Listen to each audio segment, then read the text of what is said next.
ನಮಸ್ಕಾರ ಎಲ್ಲರಿಗೂ, ಹೇಗಿದ್ದೀರಾ? ನೀವೆಲ್ಲರೂ ಚೆನ್ನಾಗಿದ್ದೀರಾ ಅಂತ ಹೇಳಿ ಭಾವಿಸ್ತೀನಿ ಸ್ನೇಹಿತರೆ. ನಾನು ತುಂಬ ಚೆನ್ನಾಗಿದ್ದೀನಿ.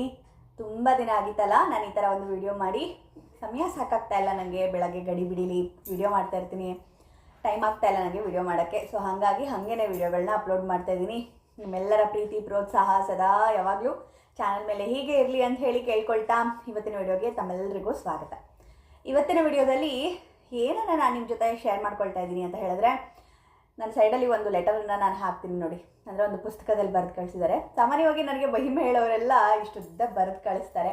ನಂಗೆ ತುಂಬ ಖುಷಿ ಆಗುತ್ತೆ ಅದನ್ನು ಓದೋಕ್ಕೆ. ಯಾಕಂದರೆ ಅವರ ಧ್ವನಿಲಿ ಕೇಳೋಕ್ಕಿಂತ ಹೆಚ್ಚಾಗಿ ನನಗೆ ಅದನ್ನು ಓದೋದ್ರಲ್ಲೇ ತುಂಬ ಇಂಟ್ರೆಸ್ಟ್ ಅನಿಸುತ್ತೆ. ಮತ್ತು ಅದನ್ನು ಓದೋವಾಗ ತುಂಬ ಆ ಭಾವನೆ ಇರುತ್ತಲ್ವ, ಅದು ತುಂಬ ಚೆನ್ನಾಗಿರುತ್ತೆ ಓದೋವಾಗ ಮಹಿಮೆನ. ಸೊ ಹಾಗಾಗಿ ಈ ಥರ ಬರೆದು ಕಳಿಸಿದಾಗ ನನಗೆ ಸಿಕ್ಕಾಪಟ್ಟೆ ಖುಷಿ ಆಯಿತು ಓದೋಕ್ಕೆ. ಇವರು ಬೆಂಗಳೂರವರು ಅಂದ್ಕೊತೀನಿ, ಮೇ ಬಿ ಊರು ಗೊತ್ತಿಲ್ಲ, ಬಟ್ ಅವರದ್ದೇ ಧ್ವನಿ ನಾನು ಲಾಸ್ಟಲ್ಲಿ ಇನ್ಕ್ಲೂಡ್ ಮಾಡಿದ್ದೀನಿ ಈ ವಿಡಿಯೋದಲ್ಲಿ.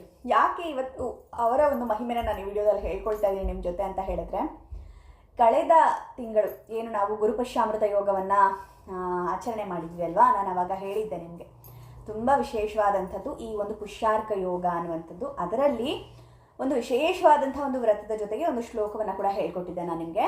ಯಾರಿಗೆ ಮಕ್ಕಳಿಲ್ಲ, ಎಸ್ಪೆಷಲಿ ಸಂತಾನ ಭಾಗ್ಯ ಯಾರಿಗಿಲ್ಲ ಅಂಥವರು ಈ ಒಂದು ಶ್ಲೋಕವನ್ನು ಪಾರಾಯಣ ಮಾಡಿರಿ. ತುಂಬ ಕಷ್ಟ ಇದೆ ಅನ್ನುವಂಥವ್ರು ಈ ಶ್ಲೋಕ ಪಾರಾಯಣ ಮಾಡಿರಿ. ಇವತ್ತಿಂದ 48 ದಿನಗಳ ಕಾಲ ಶ್ಲೋಕ ಪಾರಾಯಣ ಮಾಡಿರಿ ಅಂತ ಹೇಳಿ ಕಳೆದ ವಿಡಿಯೋದಲ್ಲಿ, ಅಂದರೆ ಕಳೆದ ಪುಷ್ಯಾಮೃತ ಯೋಗದ ಒಂದು ವಿಡಿಯೋದಲ್ಲಿ ನಾನು ನಿಮಗೆ ತಿಳಿಸ್ಕೊಟ್ಟಿದ್ದೆ. ಆ ಒಂದು ಯೋಗದಲ್ಲಿ ಮಂತ್ರವನ್ನು ಉಚ್ಚಾರಣೆ ಮಾಡಲಿಕ್ಕೆ ಸ್ಟಾರ್ಟ್ ಮಾಡಿ, ಇದಕ್ಕೂ ಮುಂಚೆಯಿಂದನೂ ಅವರು ರಾಯರ ವ್ರತಗಳನ್ನೆಲ್ಲ ಮಾಡ್ಕೊಂಡು ಬಂದಿದ್ದಾರೆ. ನನ್ನ ಚಾನಲ್ ರೆಗ್ಯುಲರ್ ಸಬ್ಸ್ಕ್ರೈಬರ್ ಇವರು. ಹಾಗಾಗಿ ಅದರ ಜೊತೆಗೆ ಈ ಒಂದು ಪುಷ್ಯಾಮೃತ ಯೋಗ ಏನು ಹೇಳಿದ್ನಲ್ವ, ಅದನ್ನು ಕೂಡ ಇವರು ಮಾಡಿದ್ದಾರೆ. ಅಂದರೆ ಇವ್ರಿಗೆ ಮದುವೆ ಆಗಿ 1.5 ವರ್ಷ ಆಗಿತ್ತು, ಮಕ್ಕಳಿರಲಿಲ್ಲ, ಹಾಸ್ಪಿಟಲ್ಗೆಲ್ಲ ತೋರಿಸಿದ್ರಂತೆ. ಸೊ ಮಕ್ಕಳಾಗಿರಲಿಲ್ಲ ಅಂತ ಹೇಳಿ ರಾಯರ ವ್ರತವನ್ನು ಮಾಡಿದ್ದಾರೆ. ಅಂದರೆ ಅವರ ಅಕ್ಕ ಹೇಳಿದ್ದಾರೆ ತಂಗಿಗೆ ಮಾಡು ಒಳ್ಳೆಯದಾಗತ್ತೆ ಅಂತ ಹೇಳಿ. ಇವರು ಕೂಡ ಶ್ರದ್ಧೆಯಿಂದ ಈ ಒಂದು ವ್ರತವನ್ನು ಪಾಲನೆ ಮಾಡ್ಕೊಂಡು ಬಂದಿದ್ದಾರೆ. ಅವರಿಗೆ ಕೇವಲ 22 ದಿನದಲ್ಲಿ ಏನು ಈ ಪುಷ್ಯಾಮೃತ ಯೋಗದ ಒಂದು ವ್ರತವನ್ನು ಆಚರಣೆ ಮಾಡ್ತಾ ಇದ್ರಲ್ಲ, ಶ್ಲೋಕ ಹೇಳ್ತಾ ಇದ್ರಲ್ಲ, ಅದನ್ನು ಕೇವಲ 22 ದಿನದಲ್ಲಿ ಅವರ ಒಂದು ಇಷ್ಟಾರ್ಥ ನೆರವೇರಿದೆ ಅನ್ನುವಂಥದ್ದು. ಅವ್ರಿಗೆ ಕನ್ಸೀವ್ ಆಗಿದ್ದಾರೆ ಅವರು ಅಂತ ಹೇಳಿ, ಅಂದರೆ ಪ್ರೆಗ್ನೆನ್ಸಿ ಪಾಸಿಟಿವ್ ಬಂದಿದೆ ಅಂತ ಹೇಳಿ ತುಂಬ ಖುಷಿಯಾಗಿದ್ದಾರೆ ಅವರಂತೂ. ಮೇಡಮ್ ಪ್ರೆಗ್ನೆನ್ಸಿ ಪಾಸಿಟಿವ್ ಬಂದಿದೆ ಅಂತ ಹೇಳಿ ನನಗೂ ತುಂಬ ಸಂತೋಷ ಆಯಿತು. ಯಾಕಂದರೆ ರಾಯರ ಮಂತ್ರಗಳೇ ಹಾಗೆ ತುಂಬ ವಿಶೇಷತೆ. ಅದರಲ್ಲೂ ಇದು ಗುರುಸ್ತೋತ್ರದಲ್ಲಿ ಒಂದು ಆಯ್ದಂಥ ಮಂತ್ರವನ್ನು ನಾನು ನಿಮಗೆ ಹೇಳ್ಕೊಟ್ಟಿದ್ದೀನಿ ಅವತ್ತು.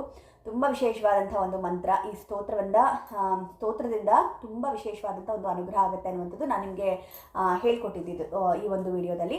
ಆ ಒಂದು ಪೂರ್ತಿ ಮಾಹಿತಿನ ನಾನು ನಿಮಗೆ ಈ ವಿಡಿಯೋದಲ್ಲಿ ಹೇಳಲ್ಲ. ನಾನೇನು ಮಾಡ್ತೀನಿ ಅಂತ ಹೇಳಿದ್ರೆ, ಆ ಲಿಂಕನ್ನು ನಾನು ಡಿಸ್ಕ್ರಿಪ್ಷನಲ್ಲಿ ಹಾಕ್ಬಿಡ್ತೀನಿ.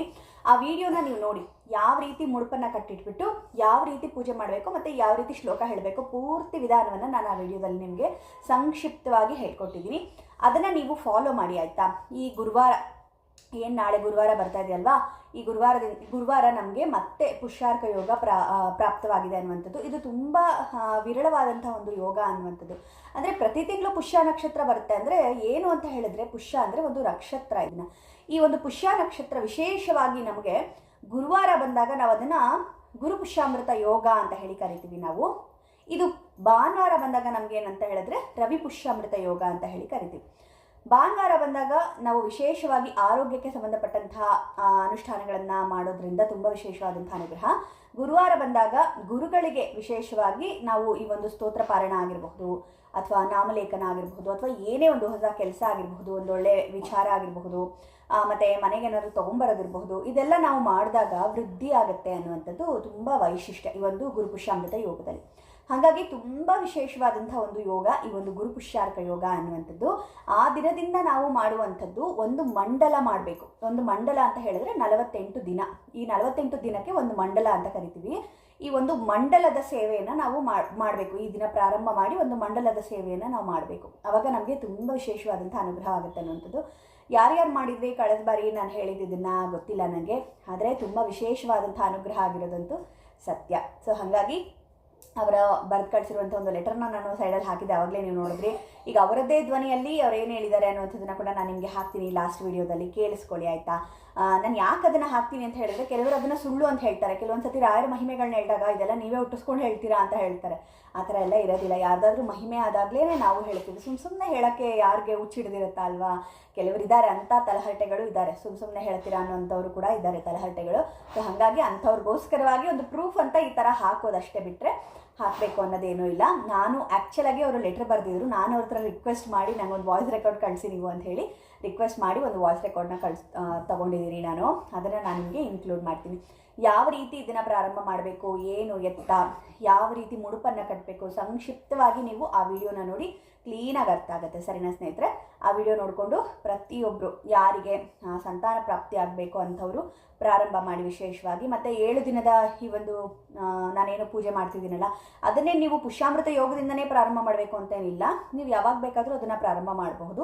ಪುಷ್ಯಾಮೃತ ಯೋಗ ಕೂಡ ಇರೋದ್ರಿಂದ ಪ್ರಾರಂಭ ಮಾಡಿ 7 ದಿನ ಆರಾಮಾಗಿ ಮಾಡಬಹುದು, ಏನು ತೊಂದರೆ ಇಲ್ಲ, ಮಾಡಬಹುದು. ಸೊ ಅದನ್ನು ಕೂಡ ನಾನು ಹೇಳ್ತೀನಿ ನೆಕ್ಸ್ಟ್ ವೀಡಿಯೋದಲ್ಲಿ, ನಾನು ಅದನ್ನು ಕೂಡ ಹಾಕ್ತೀನಿ, ಯಾವ ರೀತಿ ಮಾಡಬೇಕು ಅಂತ ಹೇಳಿ ಹಾಕ್ತೀನಿ. ಅದು ಆಲ್ರೆಡಿ ನಾನು ಪ್ಲೇಲಿಸ್ಟ್ ಮಾಡಿದ್ದೀನಿ.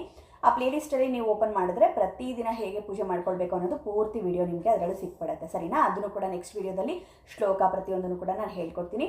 ಮತ್ತು ಯಾರಿಗೆ ಇವಾಗ ಸಂತಾನ ಭಾಗ್ಯ ಇಲ್ಲದೆ ತುಂಬ ಸಂಕಷ್ಟದಲ್ಲಿದ್ದೀರಿ ಅಂಥವ್ರು, ಮತ್ತು ತುಂಬ ಕಷ್ಟದಲ್ಲಿ ಯಾರಿದ್ದೀರಿ ಅವರು ಕೂಡ ವಿಶೇಷವಾಗಿ ಈ ಸ್ತೋತ್ರ ಪಾರಾಯಣವನ್ನು ಮಾಡಿರಿ, ಸಂಕಲ್ಪ ಮಾಡಿಕೊಂಡು ಪ್ರಾರಂಭ ಮಾಡಿರಿ ಈ ಒಂದು ಗುರುವಾರದಿಂದ. ಸರಿನಾ? ತುಂಬ ವಿಶೇಷವಾದಂಥ ಅನುಗ್ರಹ ನಿಮಗೂ ಕೂಡ ರಾಯರು ಕರುಣಿಸ್ತಾರೆ ಅನ್ನುವಂಥದ್ದು.